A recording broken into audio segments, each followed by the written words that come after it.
જીરાનું ઉત્પાદન વધવાથી ભાવમાં થયો ઘટાડો. નવી દિલ્હી તારીખ 27 ગયા વર્ષે જીરાની મોંઘવારીથી પરેશાન લોકોએ આ વર્ષ રાહત મળી છે. જીરાના ઉત્પાદન વધારવાથી તેની કિંમતોમાં સતત વધારો થઈ રહી છે.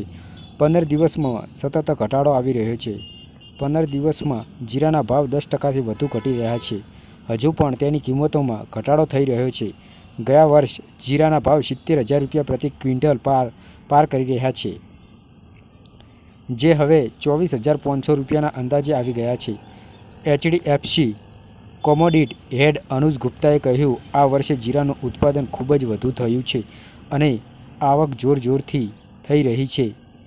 NCD પર જીરાનો ભાવ ઘટીને 23,415 રૂપિયા પ્રતિ ક્વિન્ટલ નીચલા સ્તરે પહોંચી ગયો છે. 15 દિવસ પહેલાં 27,000 રૂપિયા પ્રતિ ક્વિન્ટલ હતું. આ દરમિયાન જીરાની સૌથી જથ્થાબંધ બજાર ઊંઝામાં ભાવ 26,500 રૂપિયાથી ઘટીને 24,500 રૂપિયા ક્વિન્ટલ પર આવી ગયું છે.